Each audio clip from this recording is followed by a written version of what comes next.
The first time my boss told me she was tired of waiting for me, we were alone in an elevator, and my heart was beating so hard I thought the walls could hear it. The crazy part is, it all started in the break room, with the smell of burnt coffee and carpet cleaner in the air, not romance. I walked in with mud still drying on my work boots from the construction site. The office guys hated that. This place was a glass tower in Denver, all polished floors and fake smiles.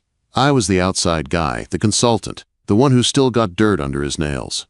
Simmons was leaning against the counter, like he owned the building. Shiny shoes, perfect hair, fake smile. He rolled a poker chip across his fingers like he was some kind of movie villain instead of a project director. There was a folded wad of cash on the table in front of him. $500. The junior project manager and one of his superintendents were laughing like it was game night. "Easton," Simmons said, saying my name like a challenge. "Tell me you're not too proud to make easy money." "I'm too busy," I said. "I went to pour myself some coffee from the old pot. It smelled burnt, but it was something to do while I decided if I was going to walk away." "Busy doing what?" he asked. "Planting shrubs?" The room snickered. They loved that I did environmental consulting and drainage design. To them, I was the tree guy, the dirt guy, not the one who saved their projects from getting shut down by inspectors. I did not answer. I took a slow sip and let the silence hang. Guys like Simmons could not stand silence. They needed to be in control every second. He tapped the poker chip against the table. "Here's the bet," he said. "You ask Clara Voss out." The room went quiet in an instant. Clara was not just my boss. She was the vice president of development. Emerald Ridge, the big mountain resort, was her baby. She did not flirt. She did not gossip. She walked through the office like a storm in a blazer, and people moved out of her way. Everyone knew she did not date anyone from the company. "She'll destroy you," the junior PM said, laughing, but a little nervous. "She will terminate him," Simmons said, smiling. "She does not date, she just ends things." I set the coffee cup down. "No," I said. Simmons' smile turned sharp. "Come on, you're not even a direct report. You're a vendor. No risk." No risk. As if your reputation was something you could throw in the wash and get back clean. He lifted his phone. I saw the red dot on the screen. A recording app was already running. "What's the catch?" the superintendent asked. "Just proof," Simmons said. "So no one says we made it up," he asks. She rejects. "We pay him to entertain us." My jaw locked. I took one step closer, enough that my muddy boots marked his clean tile. "Turn that off," I said. He shrugged like it was nothing. "Afraid you might actually succeed, Easton?" "If you are recording people without consent in this office, you are breaking company policy," I said. "Maybe state law too." "That is not a bet. That is a lawsuit." For half a second, his grin slipped, then he forced it back. "Big words from a guy who plants trees for a living," he said. "Just ask her out. Unless you're scared." Quote, I was not scared of Clara. I was scared of what men like Simmons did when they got bored. They liked to turn people into stories and then twist the ending. I walked out of the break room without taking his money. Clara's office was at the end of a glass corridor. Walking toward it always felt like walking through an aquarium. Everyone could see you. No sound really carried. Your footsteps just sank into the carpet.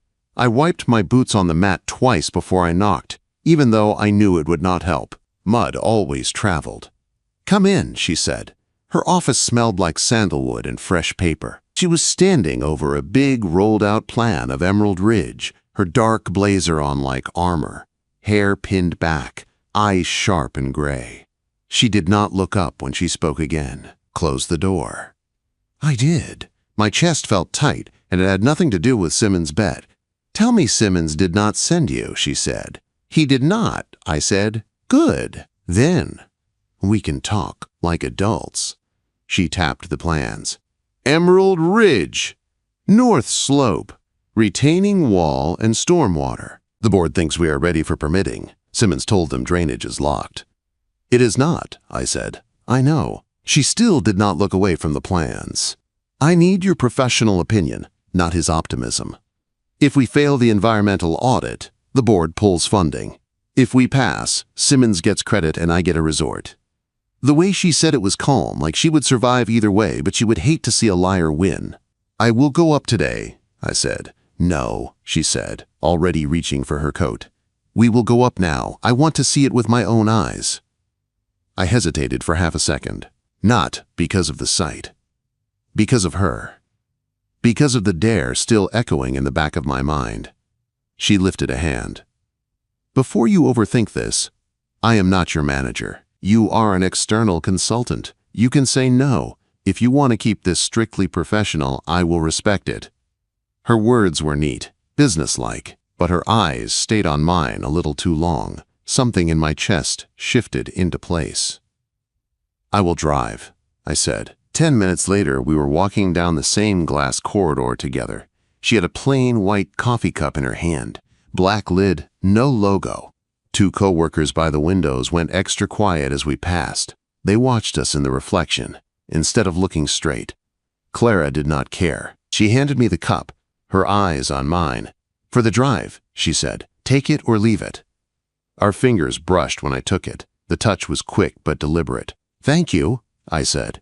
"You are welcome," she replied, and there was the smallest curve to her mouth, like a secret she was keeping even from herself. The elevator doors opened. We stepped inside. The smell of carpet and cold air wrapped around us.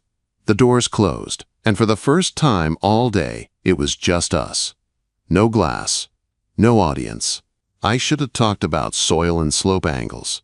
I should have stayed on safe ground. Instead, Simmons' voice sat in my head, pushing on the sore spot I did not want to admit I had. "Clara," I said. She turned her head slightly. "Yes?" "Are you free tonight?" Her eyebrows lifted a little. She looked at me, not surprised, not angry, just very awake. "Is this about Emerald Ridge?" she asked. "No," I said. "This is about me. Off the clock. No pressure.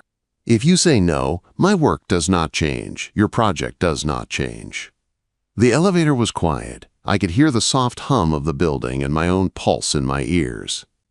She watched me for what felt like a long time. Then she smiled. Not soft, not cruel, just sure. "I am tired of waiting," she said. "What took you so long?" For a second, I thought I had heard her wrong. In that quiet elevator, with the soft buzz of the lights above us, my boss looked me straight in the eye and said she was tired of waiting. No laugh, no joke, just truth. My throat went dry. "You were waiting for me?" I asked. She tilted her head, like she was checking if I was worth the risk. "You are not the only one who sees what is in front of them," she said. "Dinner, tonight. If I still feel the same after we see that slope." The elevator doors opened into the parking garage like nothing important had happened. Cold air rushed in. She stepped out first. "Bring your notes," she added. "If we are doing this, we are doing both, the work and the rest." My heart was still pounding when I walked her to my truck. It was a dark gray pickup, still streaked with dried mud. She looked at the passenger door, then at me with a small smile. "Good," she said. "Real trucks, real slopes." She climbed in like she had done it 100 times and set her laptop bag at her feet. I started the engine, and the wipers squeaked across the glass. Before we pulled out, she looked over. "For the record," she said, "if I say no later, you still work for me as a consultant. No drama, no games." "And if you say yes?" I asked. Her mouth curved. "Then you understand that I do not do half measures." I nodded once. "I do not either." We drove out into gray sky and light rain. The city thinned to warehouses, then open land. For the first few miles, the cab was quiet. Only the sound of wipers and tires and my heartbeat in my ears.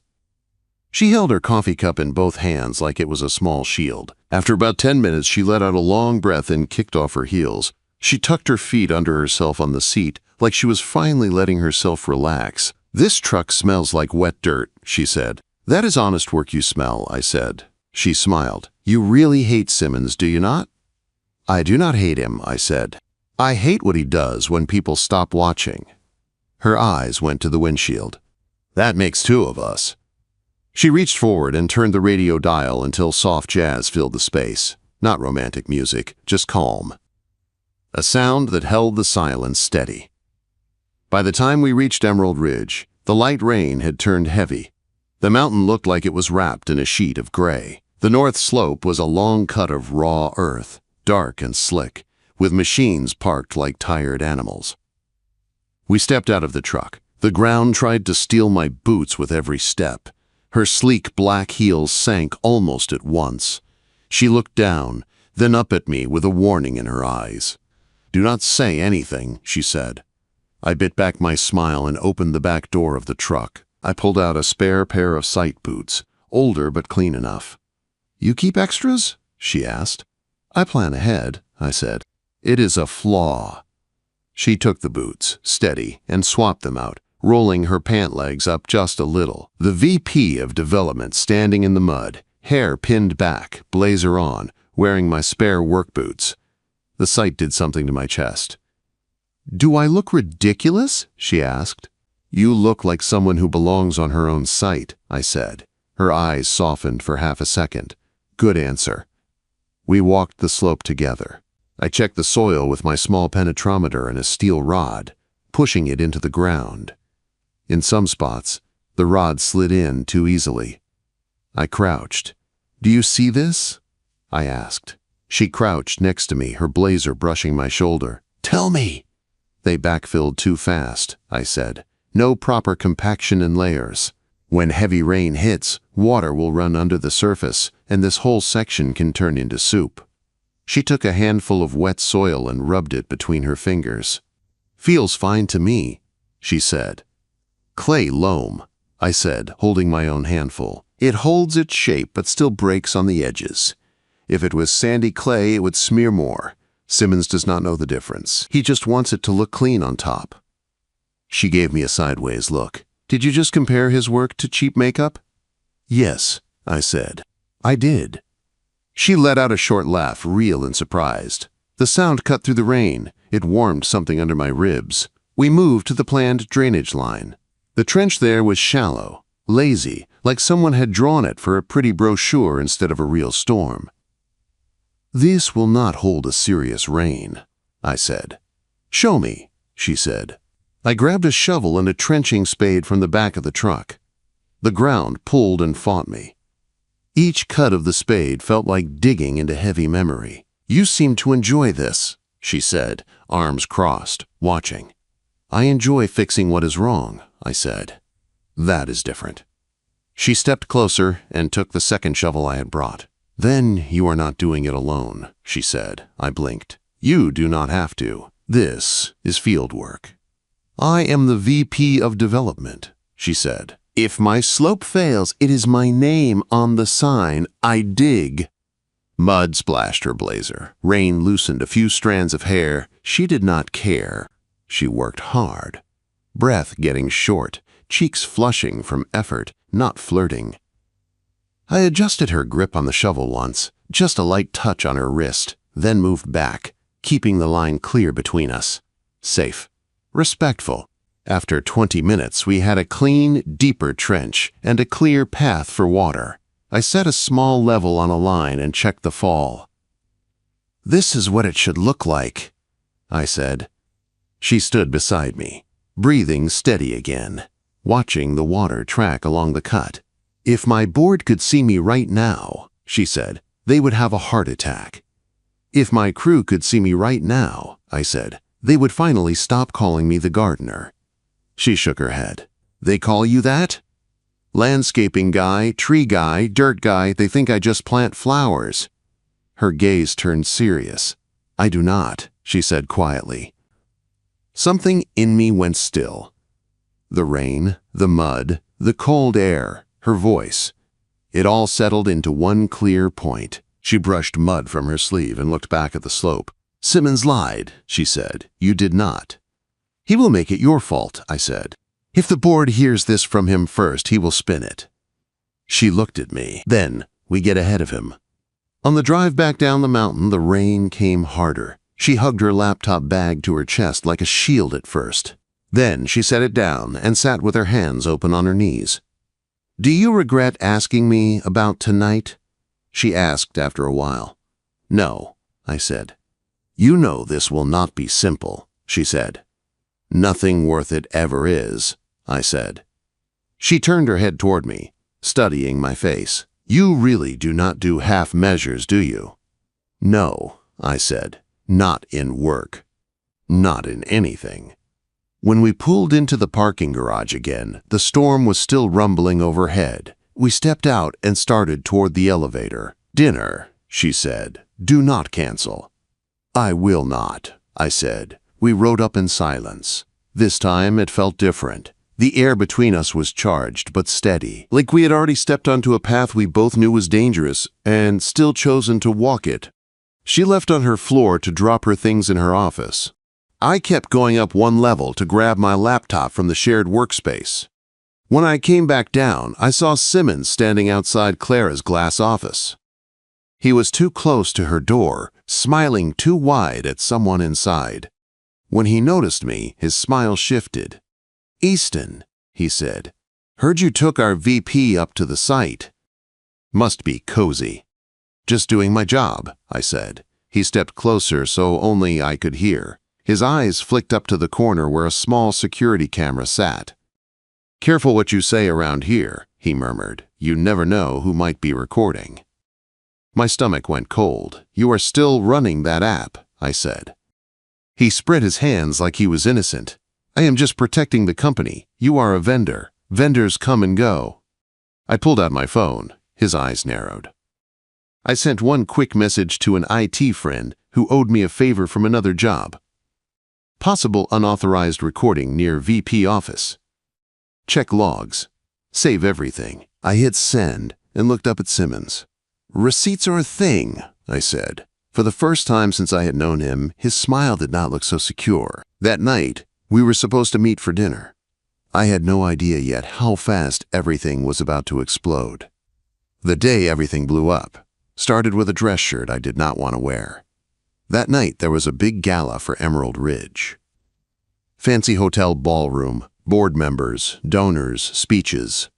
Clara had to be there. She told me to meet her after, for real dinner, just us. I stood in my apartment, staring at the suit on my bed and thinking about her, saying she was tired of waiting. At 7:11 p.m., my phone buzzed. It was a board email. All caps subject line, subject, VP Voss, vendor conduct concern, audio attached. My chest went tight. I sat down hard on the edge of the bed and opened the message. There was a link to a shared file. An audio clip.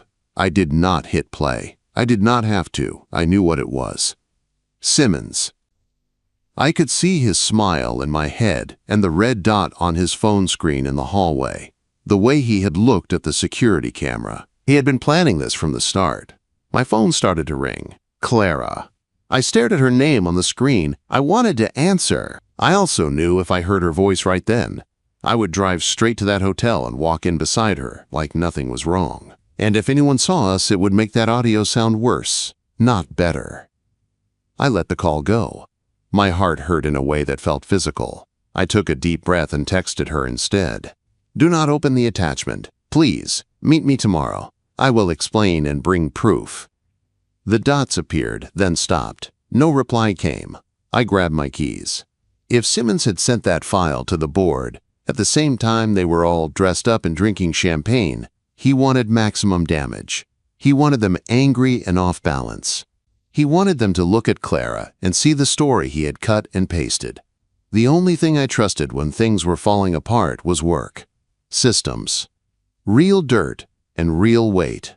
So I drove to Emerald Ridge in the pouring rain. When I reached the site, the sky was black and the whole mountain felt on edge. Wind shook the trees. Rain hammered the truck. The ground was a mess of mud and standing water. I walked toward the north slope and felt the hair on my arms stand up even before I understood why. A crane was set up there. It was not supposed to be. I had left a note stopping any heavy work on that slope until it was fixed. Now a tall crane was lifting a prefab lodge module, a whole chunk of building, over the soft ground. The boom swung slow like a giant arm. The crane's support feet were pressed into the wet earth. One of them was sinking. I heard the operator over the radio. His voice cracked. "I am tipping. I am tipping." The boom shifted more. The whole machine leaned toward the cut slope. If it went over, it would crush anything in its path, maybe rip the hill out with it.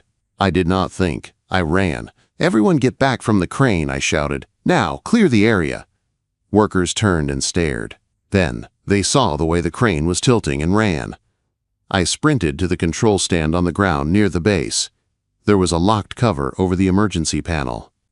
I flipped it up. The superintendent grabbed my arm. "You cannot touch that. You are not on our crew." I pulled free. "If that crane falls, your operator dies," I said. "Move." I grabbed the radio. "Crane cab, this is Easton," I said, trying to keep my voice calm. "Take your hands off the swing control. Hit the boom brake and hold it. Do not move the top at all." The operator was breathing hard into the mic. "I cannot. I am sliding." "Yes, you can," I said, firm. "Listen to my voice. Boom, brake, now." There was a second of nothing. Then, "Okay, brake on." The swinging slowed. The boom still shook, but it stopped drifting sideways. "Good," I said. "Now lower the load straight down, very slow, until it just touches the ground." I watched the heavy cabin module drop a foot, then another. The sinking outrigger dug deeper into the mud, but the pressure eased a little. "Excavator!" I shouted to the operator of the big machine parked nearby. "Bring your bucket to the side of that crane foot. Gently, use it to hold it up." The excavator moved in, bucket low. The metal touched the side of the crane's support pad and took some of the weight, like a hand bracing a table before it falls. The cabin load finally reached the ground with a heavy, wet thud. The boom settled. The crane still leaned, but it stopped moving. The operator spoke again on the radio, voice shaking. "I think it is holding." My hands began to shake now that it was over. Rain ran down my face, and I could not tell what was water and what was sweat. "You just saved that guy's life," one of the crew said, staring at me. "No," I said, breathing hard. "We saved each other. Now no one touches this crane until the slope is repaired." Headlights cut through the rain on the road above. Several dark SUVs rolled toward the site, tires splashing through puddles. The board. Of course. They stopped near the trailers. People in long coats and good shoes stepped out under umbrellas, holding folders above their heads. In front of them, all walked Clara. She was in a black blazer again and black boots this time, made for mud, not meetings. Her hair was damp. Her eyes were sharp and bright. Behind her, I saw the chairman of the board and 3 members, and I saw Simmons, dry and smiling, walking just a bit behind them like a man arriving at a show he had produced. "What a mess," Simmons said loudly, looking at the tilted crane, the mud, the workers. "Clara, I warned you this vendor was reckless." The word vendor hit like a slap. Clara did not even turn toward him. She walked straight up to me. Rain dripped from the edge of the trailer roof above us, making a curtain between us and the group for a second. "You did not come to the gala," she said. Her voice was low and tight. "I could not," I said. "He sent the recording." She studied my face. Her jaw tensed. "I heard it," she said. "We will deal with that in a minute. Right now, they want answers." The chairman walked up, looking tired, angry, and wet. "Explain," he said, gesturing at the crane and the torn ground. Clara stepped forward before I could speak. "Simmons overruled a stop work order," she said. "He placed a crane on a wet, unstable slope. Easton and I both warned him in writing that the ground was not ready." Simmons laughed, trying to sound relaxed. "We are behind schedule," he said. "She is being dramatic." Clara lifted her tablet from under her coat and tapped it. She held it out so the chairman could see. On the screen was security video from the site trailer. I saw Simmons pointing at a schedule, signing a field change form with his badge. The timestamp glowed in the corner. "He authorized it," Clara said, "on record." The chairman's eyes moved from the screen to Simmons. "And the recording?" he asked. I stepped up beside Clara. Simmons used an audio app on his phone to record near Clara's office without consent, I said. IT checked the logs. The app turned on in the VP hallway. A file was uploaded to a shared company drive. Then that file showed up in your email. Simons lifted his chin. "You cannot prove I edited anything," he said. "All you have is technical talk." Clara's voice cut through the rain. I can prove intent." She pulled out her phone and held it up this time. On the screen was a group chat. "Friday pool." I could read the lines even from where I stood. Simmons, "Get Easton to ask her. I want to watch her shut him down." Simmons, "I have audio, clean." Simmons, "If she falls for him, we pivot. If she does not, we roast him. Either way, I win." The board members shifted. The air between us felt heavy. "You gambled with my reputation and his job," Clara said. Her voice was calm, but every word had weight. Simmons turned red. "So you admit you are involved with a vendor," he said. "That is the real problem here." Clara turned to the chairman. Her shoulders were square. Her chin was high. 72 hours ago, she said, I sent a disclosure email to HR and compliance. I told them I was considering a personal relationship with an external consultant on Emerald Ridge. I explained that he does not report to me. I do not sign his checks. I asked for guidance and boundaries. She tapped again and showed the chairman the message on her tablet. There was the email, time-stamped. Under it was the automatic reply from HR received, pending review. I chose to be honest, she said, before any of this happened. She looked at me then, just for a second, and her eyes softened. There was no fear in them, only decision. Easton did not pressure me, she said, turning back to the board. He told me the truth about the site when it was easier to stay quiet. Tonight he kept your crane operator alive. He is not my problem. He is my partner. The word hit me like a hand closing around mine in the dark. The chairman glanced from Clara to me, then to Simmons, then back to the crane. Rain kept falling. The crews stood still. The whole site held its breath, waiting to hear what would come next. The chairman looked at the crane, at the mud, at the workers, then at Simmons. His face was calm in that way that meant the decision was already made. You put a crane on an unsafe slope after a written stop work note, he said. You recorded in an executive hallway. You sent a cut audio file to this board on the night of a company event. You turned people's lives into a bet. Simmons opened his mouth. You cannot prove I sent the file from my phone, he said. The chairman did not even look at him. IT already did, he said. You are terminated. Effective now, security will escort you off the property. For a second, everything went quiet, even the rain. Simmons stared at him, then at Clara, then at me. There was shock on his face, but under it I saw something else. He hated that he had lost. That was all. You will regret this, he said. No, the chairman replied. I regret that we did not see it sooner. 2 security guards stepped up beside Simmons. He pulled his arm back like he might fight them, then seemed to remember where he was and who was watching. He jerked away once, then let them walk him to the SUVs.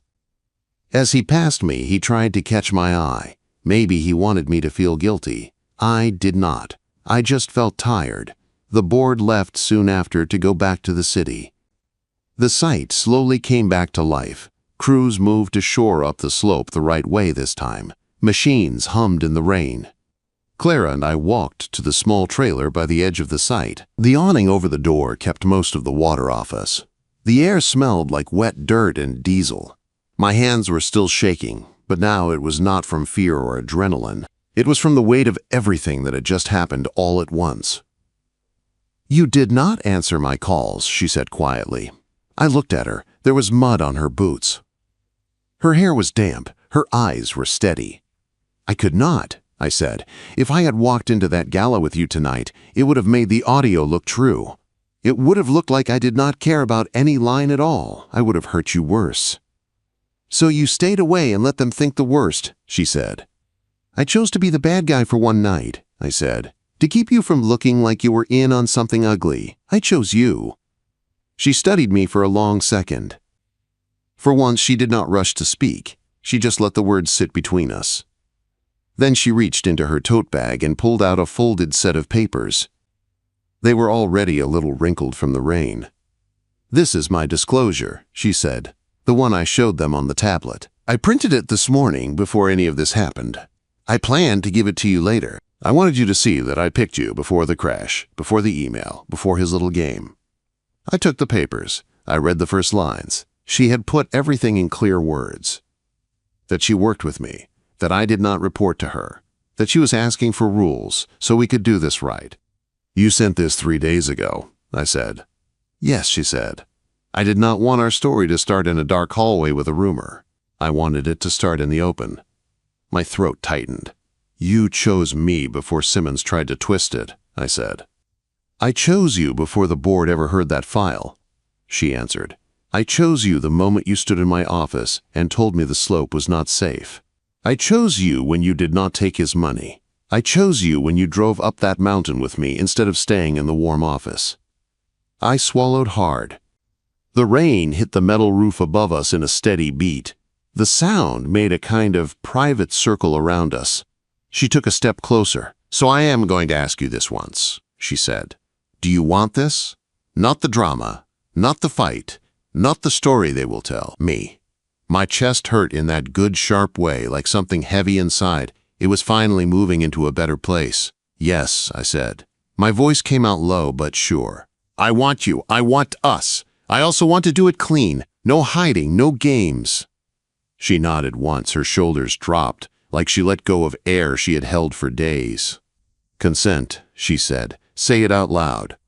I consent, I said, to this, to you, to us doing this with clear rules. If you ever want to stop, you have that power. If I ever feel something is wrong, I say it. No silence, no fear.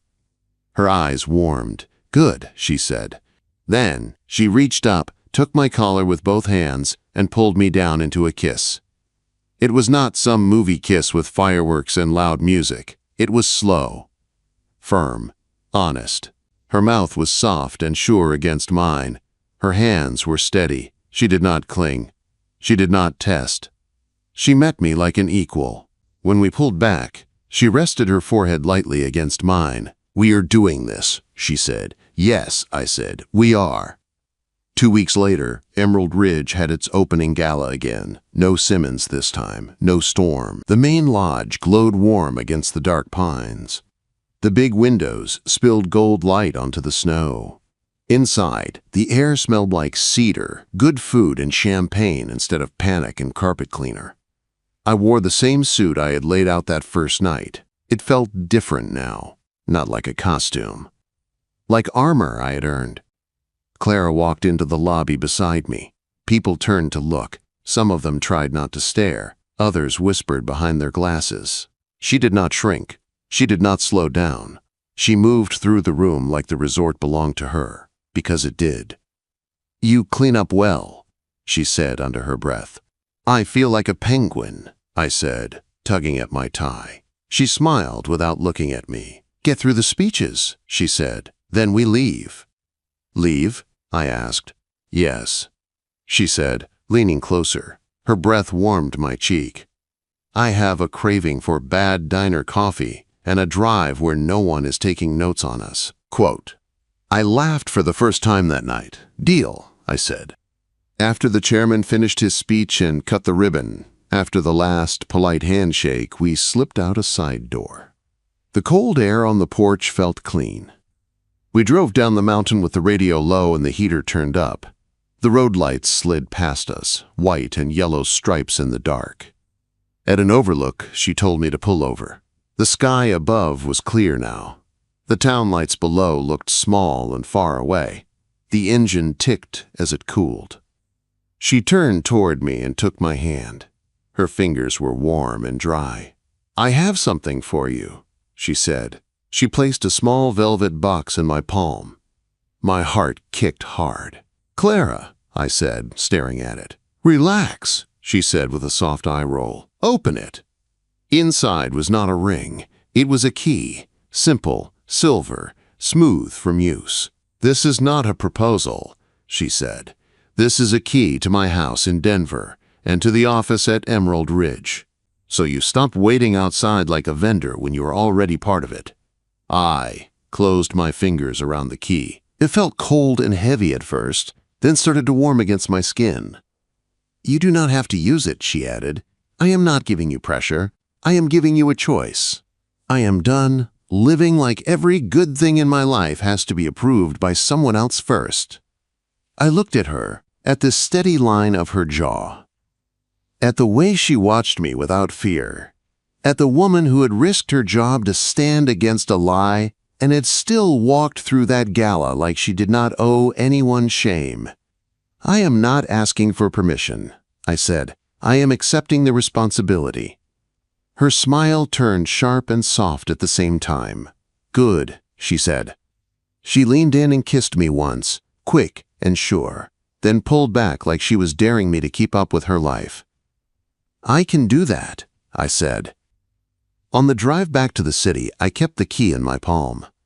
By the time we saw the first lights of Denver, the metal was fully warm, like it had learned my hand. When we parked in front of her place, she looked over at me with that same calm, bright gaze she had the day she said she was tired of waiting.